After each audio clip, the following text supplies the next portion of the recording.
Think about the absolute hardest you have ever laughed in a movie theater. Just, put yourself right back in that seat for a second. Oh, that's a good exercise. Right. Right. And chances are, if you really dissect that scene, the character on screen wasn't having a good time. Like, at all. Usually the opposite, yeah. Exactly. In fact, they were probably experiencing the worst, most traumatic, humiliating day of their entire life. Their marriage was collapsing, or they were facing financial ruin, or, I don't know, maybe they were literally running for their lives. And yet, there you are sitting in the dark, and your immediate biological response to someone else's existential nightmare is, yeah, it's joy, you're laughing. And I mean, why is that? It's the great uncomfortable paradox of human psychology, isn't it? Because we're conditioned from a very young age to think of laughter as this direct response to happiness. A baby smiles, we laugh. A puppy trips over its own paws, we laugh. We hate the cute stuff. Exactly. But when you step into the realm of complex storytelling and cinema, the most profound, gut-busting laughter is almost never a response to joy. It is almost always a response to pain, to deep anxiety, or to a complete and total systemic failure of a person's reality. Just wild to think about. Oh. Welcome to this deep dive, everyone. If you're a beginning film student trying to figure out how to write a scene that actually connects. Or honestly, if you're just a curious cinephile looking for a masterclass on how to watch movies with a more analytical eye, you are in the exact right place. Absolutely. Because today we are tackling a question that every single writer and director has to grapple with at some point. Like, how do you take the darkest parts of the human experience and turn them into comedy that actually matters? And we aren't just talking about cheap slapstick here either. We are talking about comedy as a survival mechanism. When you watch a truly brilliant dark comedy, you're watching a highly calibrated psychological shield being deployed in real time. Which perfectly brings us to the fascinating stack of research we're digging into today. So looking through the source material we gathered, I found this incredibly comprehensive academic analysis by researcher Eddie Mayer. And I'm not kidding, it completely reframed how I watch movies. It's a brilliant text. It really is. It specifically explores Jewish humor, using it as a lens to compare the cinematic styles of Woody Allen and the Coen brothers. So we're going to be putting two specific films under the microscope today. Allen's film Whatever Works, and the Coen's masterpiece, A Serious Man.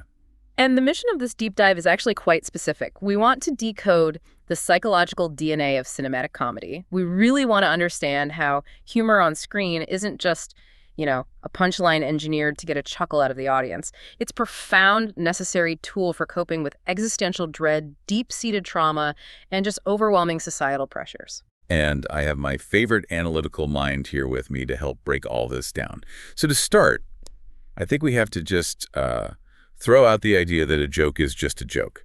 Because when I was reading this section on the foundational anatomy of laughter, it hit me that writing comedy is actually closer to writing a psychological thriller than anything else. Oh, it absolutely is. And to understand why, the sources introduce us to the foundational theories of a researcher named Avner Ziv. Now, for a film student trying to figure out character motivations, Ziv's framework is an absolute goldmine. A total cheat code. Right. He argues that to understand why a character tells a joke or why an audience laughs at a specific moment, you have to look at the underlying, often hidden mechanism. So he breaks the massive, chaotic world of humor down into three distinct theoretical groups. You've got the emotional, the social, and the cognitive. Okay, let's take these one by one, because this is where the why of comedy really starts to emerge. Let's start with the emotional group. The text mentions this is rooted in Freudian psychoanalysis. And, I know Freud gets thrown around a lot, but how does psychoanalysis actually explain a punchline? Well, Freud believed that the human psyche is essentially a pressure cooker. We have all these repressed negative emotions. Like aggression and fear. Aggression, fear, taboo desires, exactly. Things that society tells us we are absolutely not allowed to express. Because if you walk down the street screaming about your existential terror, society will lock you up. Fair point. So the emotional theory suggests that humor is a safe, socially acceptable release valve. It allows the unconscious mind to release that dangerous, repressed energy, but disguised as a joke. You get the emotional release without paying the social penalty. Okay, so if I'm writing a character who is just furious at their boss, but they need their paycheck, they can't throw a punch. No, they'd be fired. Right, but they can make a cutting, sarcastic joke. The anger still gets out, but the character survives. Precisely. Now, contrast that with the second group, which is the social theory. This one is heavily influenced by the French philosopher Henri Bergson. Where the emotional theory is internal, the social theory is entirely external. Bergson viewed laughter as a social corrective, a mechanism of control. Wait, I'm struggling with that a bit. Laughter is a mechanism of control. That sounds almost, I don't know, sinister. How does a joke control society? Think about what society requires to function. It requires flexibility, empathy, and adherence to shared norms. Bergson argued that when a human being becomes rigid, robotic, or completely oblivious to their surroundings— Like someone walking while looking at their phone. Exactly, or like a pompous, arrogant aristocrat blindly marching down the street. Society views that rigidity as a threat. So when that aristocrat slips on a banana peel, we laugh. That laughter is a mild social whip. It humiliates the rigid person just enough to force them to wake up, become self-aware again, and reintegrate into the flexible norms of the group. Wow. Okay, so it's the cinematic equivalent of peer pressure. We aren't laughing because slipping on a peel is inherently funny. We're laughing to punish the character for walking too proudly. We're socially whipping them back into line. Exactly. And that brings us to the third group, which is cognitive or intellectual. This is based heavily on Arthur Koestler's theories. And this has nothing to do with repressed anger or social control. This is about the pure neurological joy of problem solving. The text called this the cognitive leap. Can you explain the mechanics of that? Yeah, so Koestler argued that humor happens when the brain is presented with two completely unrelated, often conflicting frames of reference. The brain is confused for a split second, but then the punchline drops, and it provides a hidden, twisted logic that suddenly connects those two conflicting ideas. Oh, I see. The brain experiences a rush of pleasure from solving the puzzle. It enjoys the surprise of the cognitive leap. It's like a magic trick for the intellect. The writer sets up the misdirection, the audience's brain goes one way, and the punchline yanks them the other way. Yes, exactly. So we have these three broad groups: emotional release, social correction, and cognitive puzzle solving. But Ziv doesn't stop at the macro level. He gets incredibly granular and outlines 5 distinct, specific functions of humor. And if you're a filmmaker, these are essentially 5 different tools you can pull out of your toolbox when your character is under extreme stress. I love this part of the research. As we go through these 5 functions, I want you listening to really imagine how you would stage a scene utilizing each one. Like, how do you write dialogue that does more than just move the plot forward? Let's start with the first function, the aggressive function. Right. So the aggressive function is humor derived from a feeling of superiority, or conversely, from a place of deep, powerless frustration. Let's say your protagonist is completely cornered by a corrupt politician or a physically imposing bully. They have no physical power. They have no systemic power. They're trapped. They're trapped. But they can use an aggressive, biting joke to tear down the person in power. It's weaponized dialogue. If you can't win the fist fight, you win the battle of wits. You diminish the giant by turning them into a punchline. Exactly. It's a way of asserting dominance without throwing a physical punch. Now, the second function operates differently. This is the sexual function. Humor acting as an outlet for taboo or restricted thoughts. Let me play devil's advocate here for a second. Yeah. If something is a heavy societal taboo, whether it's sexual or political or whatever, doesn't telling a joke about it risk getting the character completely ostracized? How is that a safe release valve? Because of the structure of the joke itself, the joke acts as a Trojan horse. Society places incredibly heavy restrictions on how we discuss intimacy, bodily functions, or illicit desires. If a character just states their taboo desire plainly, the societal censors come down on them hard. Right. But if they wrap it in the absurdity of a joke, they bypass the guards at the gate. The audience laughs at the absurdity, but the character still gets to express the forbidden thought. It completely relieves the stress of societal repression because the character can always retreat and say, hey, I was just joking. That is brilliant. The just joking defense is the ultimate shield against censorship. What about the third function? The third is the social function, and this is distinct from Bergson's idea of the social whip. Ziv's social function is about building connections and diffusing hostility. Imagine a scene where a group of strangers are trapped in a stalled elevator. The tension is rising, people are getting claustrophobic, maybe aggressive. The psychological temperature of the room is just spiking. Right. If one character makes a perfectly timed, self-aware joke about the absurdity of their situation and the rest of the group laughs, what just happened? They relax. They relax. The joke signals to the group, we share the same reality, we understand the same norms, we are not enemies. It instantly mitigates the stress of feeling isolated or threatened by outsiders. It builds a temporary, functional tribe. It's the ultimate icebreaker, but used as a survival tool to prevent panic. Okay, let's move to the fourth function. This is the one that dominated the source material, and I think it's the one I find most applicable to the films we were discussing today. The fourth is humor as a defense mechanism. This is the realm of black comedy, dark humor, and relentless self-deprecation. This function activates when a character is facing severe trauma, existential anxiety, or a situation that is simply too horrific to process logically. Give me an example of how this works practically for a character. Let's say your protagonist receives a terminal medical diagnosis, or their entire family home burns to the ground. If they process that information with pure, unadulterated logic, the emotional weight will crush their ego entirely. They will break. Yeah, it's too much reality all at once. But if they can make an incredibly dark, morbid joke about the ashes of their living room, the humor protects the ego. It creates a psychological buffer zone. Because if you can laugh at the tragedy, it proves that the tragedy hasn't completely destroyed you yet, like you were still separate from it. Yes. It is a psychological survival reflex. It proves you still have agency, even if that agency is only cognitive. And that leads perfectly into Ziv's fifth and final function, which is the intellectual function. This one feels like it requires the most writing skill to pull off on screen. It definitely does. The intellectual function is using pure intellect to twist tragic realities into comedic ones. It's playing with logic, utilizing complex wordplay, and solving problems in completely unconventional, absurd ways. We live in a world bound by rigid, often cruel rules of reality. The intellectual joke relieves the stress of that rigid world by temporarily breaking the laws of physics or logic. Like a loophole. Exactly. It's a character using their brain to build an alternate reality where they are in control, even for just a few seconds. Okay, let's pull all this together. I want to make sure I'm visualizing this correctly. So the human psyche is essentially a massive industrial boiler. And throughout a character's life, or our lives, trauma, anxiety, and societal pressure are shoveling coal into the furnace.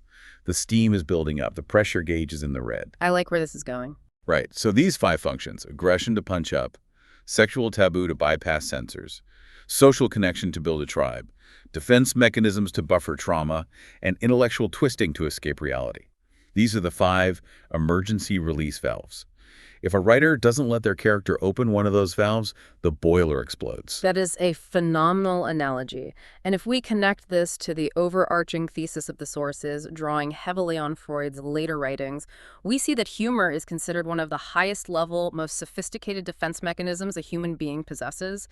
When a character encounters a massive stressor, humor takes that negative, destructive emotion, terror, grief, rage, and literally alchemizes it into entertainment. It cancels out the perceived danger. If I can laugh at the monster in the closet, the monster loses its teeth. It can't eat me if I'm giggling at its haircut. Exactly. It provides a temporary, vital escape from the heavy chains of rational thought. For a filmmaker, understanding these 5 functions is critical. It means you never, ever write a joke just to be funny. You write a joke because the character's psychological boiler is screaming, the metal is groaning, and they desperately need to open a valve to survive the scene. Which brings us to the absolute core of our deep dive today. We have this universal psychological framework of how laughter works. But the source material asks a very specific question.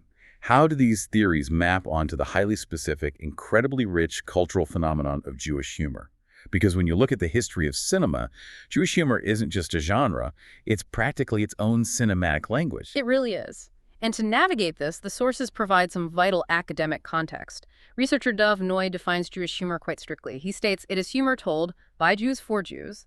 It is fundamentally an internal dialogue. Yosef Yosef expands on this, noting that to truly grasp the nuances of the humor, the audience must have an intrinsic, lived understanding of Jewish life, religious culture, and historical memory. So it's an insider's game. It relies on a shared lexicon. But why did it develop this specific, often incredibly dark and self-critical flavor? Because of the crucible in which it was forged. Historically, this specific brand of humor evolved as a direct, necessary emotional defense against centuries of traumatic experiences. We are talking about marginalization, forced migrations, pogroms, and profound existential distress. The text beautifully and tragically describes Jewish humor as a defense speech against the stranger. It is a desperate intellectual attempt to fix a cruel and arbitrary fate. So when a community is constantly facing insurmountable external threats, armies, inquisitions, systemic prejudice, you can't fight back with swords. So you develop a comedic armor. Precisely. And this introduces one of the most brilliant concepts in the source material put forward by Professor Anita Shapira. She argues that at the core of Jewish humor, there is a constant agonizing tension in the soul between two opposing figures, the figure of the hero and the figure of the victim. The hero and the victim. Okay, let's dig into that because on the surface, those seem completely incompatible. How does that tension actually play out in the mechanics of a joke? Well, it plays out by heavily utilizing Ziv's fifth function, the intellectual function, and the fourth function, the defense mechanism. On one hand, the humor ruthlessly mocks authority, religious dogma, and the massive, intimidating institutions of the outside world. That is the hero aspect.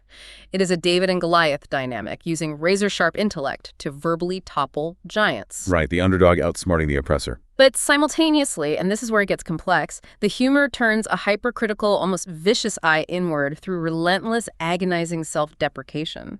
The characters put themselves down before anyone else can. Let me stop you there, because this is where I get tripped up. If the humor is so incredibly self-deprecating, if the characters are constantly highlighting their own physical weakness, their neuroses, their failures, doesn't that just reinforce the victim status? Like, if you are doing the oppressor's job for them, how is that a defense mechanism? Or, wait, is owning the joke actually the ultimate hero move? Because you reclaim the power. Like, you can't humiliate me because I am already vastly superior at humiliating myself. You've hit the exact nerve of the theory right there.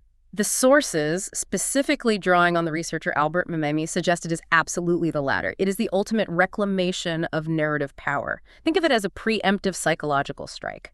By being the first one to point out your own flaws, you completely disarm the enemy. You strip the external threat of its ammunition. A preemptive strike. I love that phrasing. Memmi calls it an acrobatic trick. It is an acknowledgement of deep distress, yes.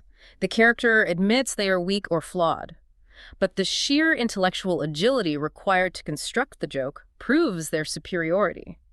It allows the person to survive with their ego intact in a world that is simply too difficult to navigate physically. That is such a vital lesson for character development.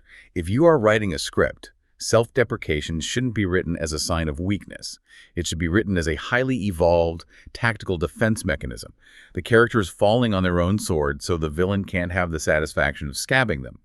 And honestly, no one in the history of cinema embodies this preemptive, self-deprecating strike quite like the first director we are analyzing today, Woody Allen. Oh, without a doubt. When we transition to Woody Allen, we are looking at the absolute architect of the neurotic Jewish intellectual loser. That archetype isn't just a character in his films, it is the fundamental engine that powers his entire cinematic universe. Let's look specifically at the film Whatever Works.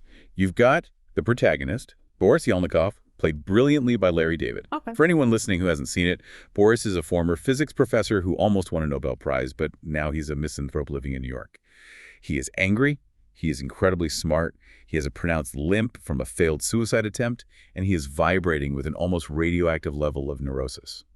Why is neurosis the defining, inescapable feature of Allen's humor? Because for Allen's characters, neurosis isn't just a personality quirk. It acts as an internal relationship-driven shield. The sources cite Dr. Avshalom Ayar, who makes a fascinating, almost medical claim. He says for every mild or severe mental disturbance a character experiences, a joke can be found to treat it. In Allen's world, humor is literally a psychological couch. So the movie itself is a therapy session. Exactly. Let's look at Boris Yelnikov. He uses his neurotic over-intellectualizing, his constant, exhausting monologues about the meaninglessness of the universe to cope with the utter absurdity of daily life. His neurosis is a highly active 247 management system. What exactly is he managing, though? What is the threat? Because no one is chasing him down the street with a gun. He is managing internal existential panic. He is managing his terror regarding romantic relationships and intimacy. He is managing his deep-seated insecurity about lacking a traditional masculine ideal physique or persona. And he is agonizing over moral uncertainty. He talks constantly because if he stops talking, the silence of the universe will crush him. So the neurosis is Ziv's fourth function, the defense mechanism, running on absolute overdrive. It's a smokescreen of words. Yes. And if we want to understand the origin of this specific neurosis, the sources delve heavily into Allen's recurring use of female and family characters, specifically the looming cultural stereotype of the Jewish mother. Oh, this is such a massive motif in his work. How does the research frame it? Well, in Alan's cinematic landscape, the mother figure is frequently portrayed as an overbearing, hypercritical, almost castrating force. While it's not specifically in whatever works, the sources reference a brilliant visual from another of Alan's works that perfectly encapsulates this.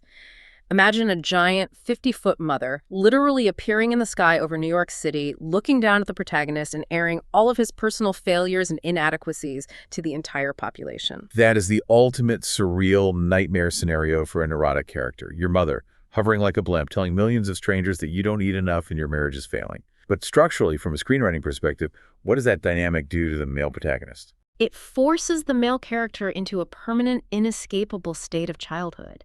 He becomes a helpless intellectual. He is constantly seeking protection, yet constantly trying to rationalize his inadequacy in the face of this overwhelming maternal force. The neurosis is born from this primal inability to either satisfy or escape the mother. And that fundamental failure then bleeds into every single romantic relationship he tries to have with other women.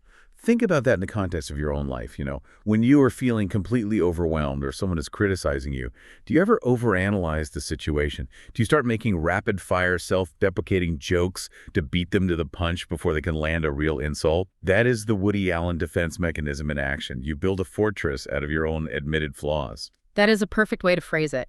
And what's crucial for the film students listening is how Allen translates this psychological fortress into actual cinematic language. Look at how Allen shoots his movies. Think about the pacing, the framing. It's almost entirely dialogue-driven. People call them walk and talks. Exactly. They are conversational. The humor is verbal, not visual. But look closer at the environments he chooses. Allen typically sets his films in highly idealized, upper-middle-class, homogeneous New York environments.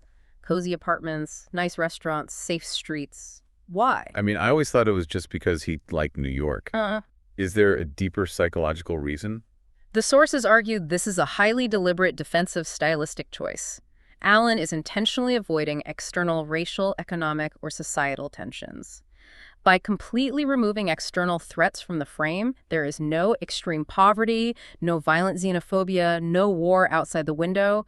Allen forces the audience to focus entirely on the internal psychological critiques. That makes an incredible amount of sense. If you are storyboarding a movie and there's a literal monster chasing your protagonist through the woods, the character doesn't have time to stop and complain about their existential dread or their relationship with their mother. The external threat demands all the attention. So Allen just removes the monster entirely. The woods are safe. Therefore, the only monster left to fight is the dread inside the character's own head. Precisely. His satire is gentle, it's inward-looking, and it's cynical. He uses Ziv's myth function, the intellectual function, to allow his characters to rationalize their failures and romanticize their tragic, lonely little lives. He parodies himself and the intellectual elite bubble he belongs to. It is an enclosed, safe universe where words are the only weapons. Okay, so that is the Woody Allen paradigm, the internal, highly verbal, neurotic shield against the self. But now we pivot. We take that exact same cultural background, that exact same history of Jewish trauma and the tension between hero and victim, and we look at how the Coen brothers handle it. And suddenly, the safe New York apartment vanishes, and we are dropped into a completely different, terrifying cinematic universe. It is a massive tonal shift. We move from internal neurosis to pitch black visual comedy. If Woody Allen's threat is internal, his own mind and his relationships, the Coen brothers' threat is entirely external. The monster is real, but the monster is an arbitrary, silent, and often violently cruel fate. The primary case study for this in the research is their 2009 film, A Serious Man. And the protagonist here is Larry Gopnik, played by Michael Stuhlbarg. Now, Larry is also a physics professor, just like Boris and Whatever Works. They are both Jewish intellectuals. But their experiences with the universe are completely inverted. What's fascinating to analyze here is the specific nature of the existential dread Larry Gopnik faces. Larry is a man who understands the universe mathematically. There are incredible scenes of him standing in front of these massive floor-to-ceiling chalkboards covered in complex equations. He teaches quantum mechanics to his students. He understands the paradox of Schrödinger's cat. He can map the physical laws of reality, but spiritually, emotionally, when it comes to his actual life, he is completely hopelessly lost. Can we just pause on the Schrödinger's cat reference for a second? Because I think it's the perfect metaphor for the film. For anyone who needs a refresher, Schrödinger's cat is a thought experiment where a cat in a sealed box is theoretically both alive and dead at the same time until you open the box and observe it.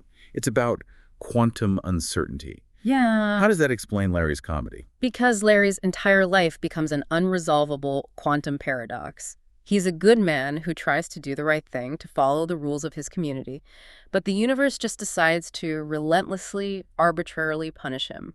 His wife suddenly announces she's leaving him for a pompous, arrogant family friend named Cy Abelman. His unemployed brother is sleeping on his couch and getting into trouble with the police for illegal gambling. His students are simultaneously bribing him for passing grades and blackmailing him. His life collapses and he cannot find the mathematical equation to fix it. He can solve the math of the cat being alive and dead, but he cannot solve the paradox of his wife being both his wife and Cy Abelman's lover. Right. And he desperately seeks answers from his religious leaders, the rabbis, and they give him absolutely nothing, just empty platitudes. It feels biblical, honestly. It is entirely biblical. The sources explicitly state that a serious man is a modern, absurdist retelling of the Book of Job, a good man tested by a silent God. And this is where the Coens' humor diverges so sharply from Allen's.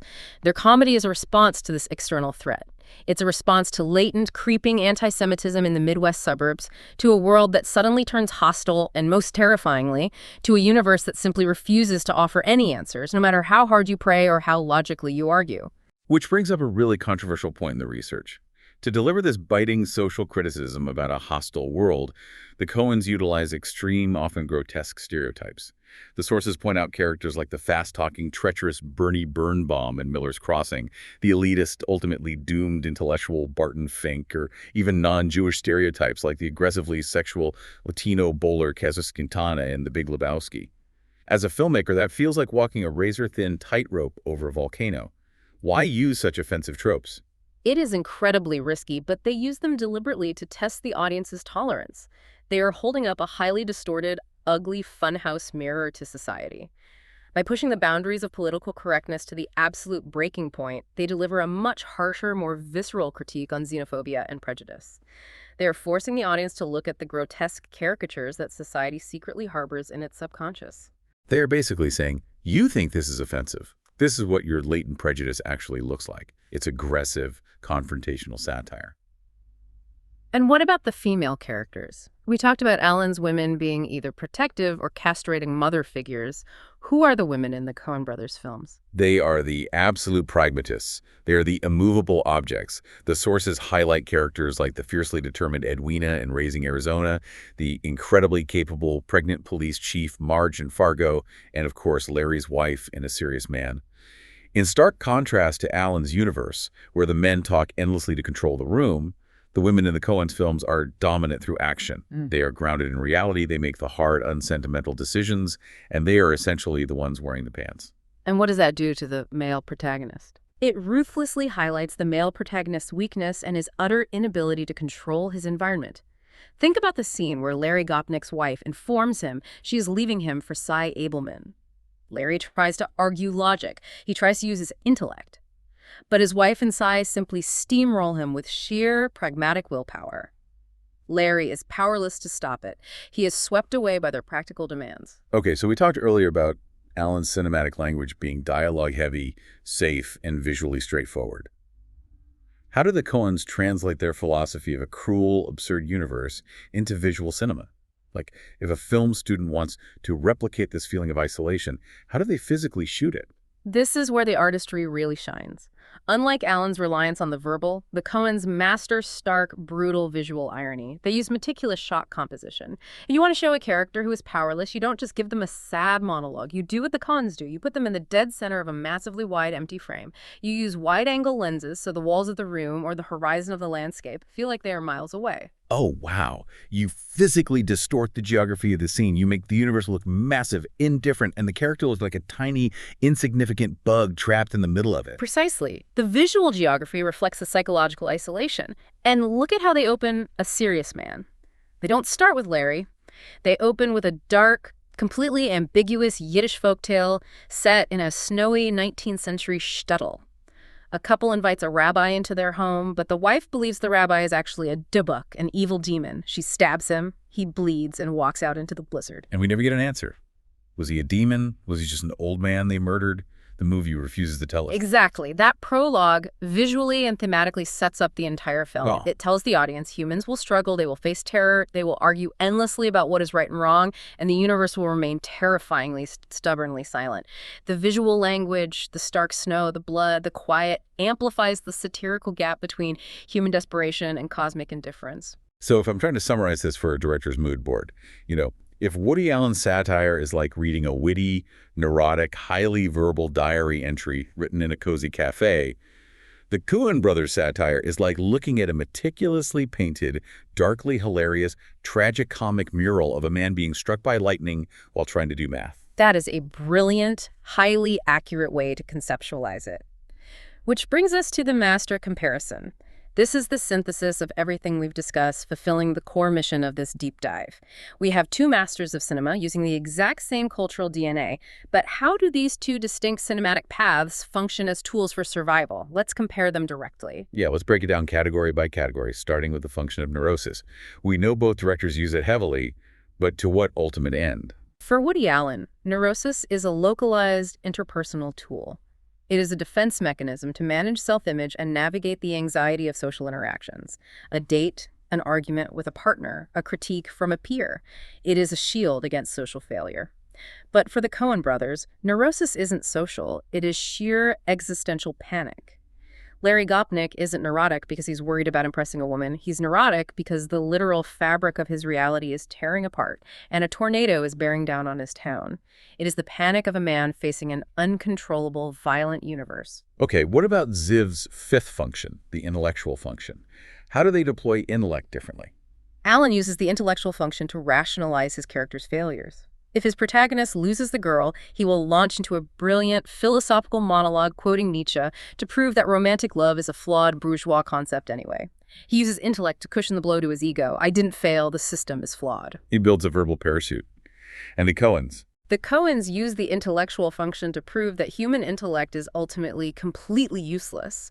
It's a tragic joke. Larry Gopnik is a master of the universe's most complex mathematics, but that towering intellect cannot stop his wife from leaving him, it cannot pay his mounting legal bills, and it cannot explain the will of God. The Coens use intellect to highlight human impotence against cosmic cruelty. The smartest guy in the room is the one getting beaten up the worst by fate.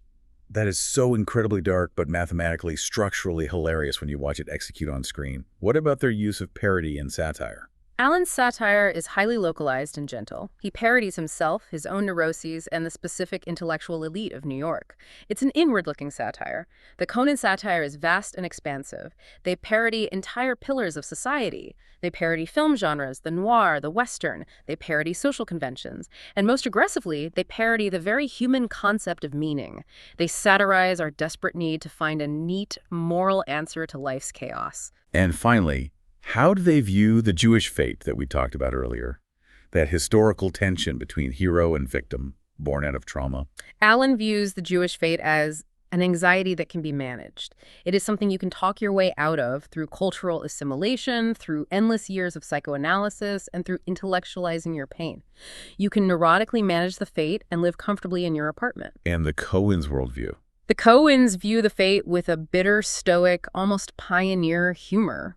Their view is forged by an acknowledgement of historical persecution that cannot be reasoned with.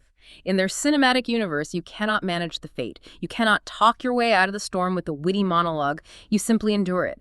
You accept that bad things will happen to good people, the tornado will hit the school, and the only defense mechanism you have left, the absolute last valve on the psychological boiler, is to laugh at the sheer absurdity of it all. Wow. Whether you are a film student learning how to frame a wide shot to create visual irony, or honestly, just someone trying to navigate a wildly stressful week at work, these directors show us that humor is a vital, non-negotiable survival tool. It's not just about writing a funny punchline. It's about how we process loss, how we manage our deepest anxieties, and how we survive the chaotic, often cruel nature of life without losing our minds. We have covered a tremendous amount of psychological and cinematic ground today. We really have. Let's just quickly recap the journey we just took. We started by decoding Avner Ziv's 5 functions of humor: aggressive, sexual, social, defense, and intellectual. And we explored exactly how they act as pressure valves to keep the human psyche from exploding. We looked at how humor evolved historically as a profound emotional shield, a preemptive psychological strike, and a defense against the stranger. And we've compared, in deep, granular cinematic detail, how Woody Allen's verbal internal neurosis and the Coen brothers' visual external black comedy tackle the exact same human anxieties from completely opposite artistic angles. And this raises one final, truly provocative thought for you to consider as we wrap up. Based on everything we've explored today regarding humor as the ultimate survival mechanism, if humor is indeed our highest, most sophisticated defense mechanism against a harsh, uncontrollable world, as Freud and these brilliant filmmakers suggest, the next time you're sitting in a theater and you find yourself laughing uncontrollably at a dark, tragic, humiliating moment on screen, I want you to ask yourself a question. Are you laughing because the writing is just that funny? Or are you laughing because it's the only way your mind knows how to survive the truth of the scene? That is so intense. Are you laughing at the joke, or are you laughing to keep the psychological boiler from exploding? That is the ultimate question. Thank you so much for joining us on this deep dive into the source material. We hope you take these concepts, these theories of defense mechanisms and visual irony, and go watch these films with a newly analytical eye. And remember, just like we talked about at the very beginning, when you step onto that set as a filmmaker, you can try to control everything. You can set the lighting perfectly. You can tape down the actors' marks, and you can demand absolute architectural precision. But when the messy, traumatic, unpredictable reality of the human experience steps into the frame, that lens is going to distort. The muddy waters will rise. And when they do, your best tool isn't a wider lens or a bigger budget. Your best survival tool is a better joke. Keep writing, keep analyzing, and we'll catch you on the next deep dive.